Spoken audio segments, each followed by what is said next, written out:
Between the 17th and 19th centuries, artists embraced colors that dazzled the eye but threatened the body. Lead white, vermilion, mercury-laden pigments, common, yet their danger, unknown or ignored.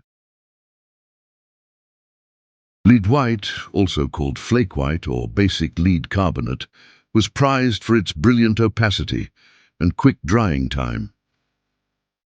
Painters like Vermeer used it to create luminous whites that seemed to glow from within. Vermilion, made from mercuric sulfide, delivered intense reds, vibrant but deadly. Scheele's green, a vivid arsenic-based pigment, added rich greens but carried unseen risks. Even ultramarine blue, derived from lapis lazuli, while precious, was less toxic, yet rare and expensive. Artists mixed these pigments by hand, inhaling fine powders and fumes, in studios poorly ventilated and cramped. This toxic palette, hidden in plain sight, was an invisible poison, a silent hazard that shadowed the birth of art's greatest marvels.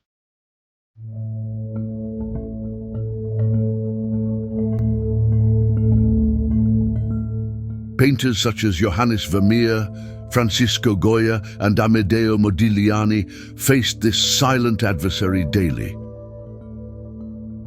Vermeer's luminous whites, so famous for their ethereal quality, were made from lead white, exposing him to prolonged lead poisoning. Symptoms of chronic exposure included neurological damage, fatigue, and mood changes. Goya's vivid reds from vermilion and other pigments coincided with periods of ill health, including deafness and psychological distress. Modigliani's intense, expressive use of color came amid a lifestyle marked by hardship and illness, where exposure to toxic materials likely aggravated his frailty. While it is difficult to assert that toxic pigments were the direct cause of death, medical historians agree exposure to such substances could have influenced the health and longevity of these artists. Their fragile bodies bore a silent burden behind the strokes of genius.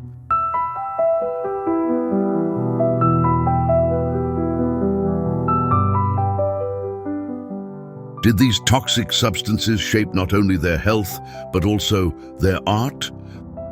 The physical toll may have influenced the choice of palette, the mood, even the speed and style of painting.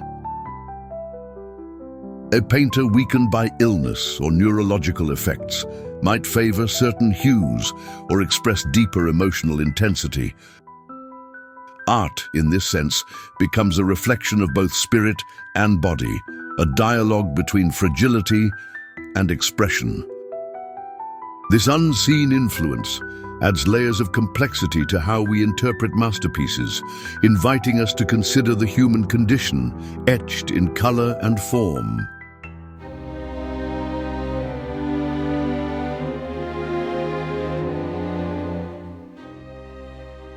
Exploring this shadowed dimension reveals not only sacrifice, but resilience. The artist's journey is a delicate dance, with fragility and endurance. Behind each brushstroke is a story of commitment, of bearing physical risk to birth beauty. This knowledge deepens our appreciation. It reminds us that art is not merely a product of inspiration, but also a very real human vulnerability. We come to see the artist, not just as a creator of images, but as a person whose body and soul are intertwined in the act of creation.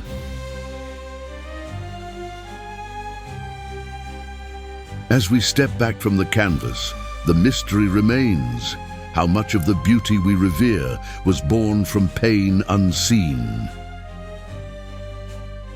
Perhaps the true masterpiece is not only the work itself, but the fragile human spirit that bore its weight. If this journey into the hidden layers of art moved you, I invite you to subscribe and join me as we uncover more secrets, more mysteries, in the next chapter of the inner code of art.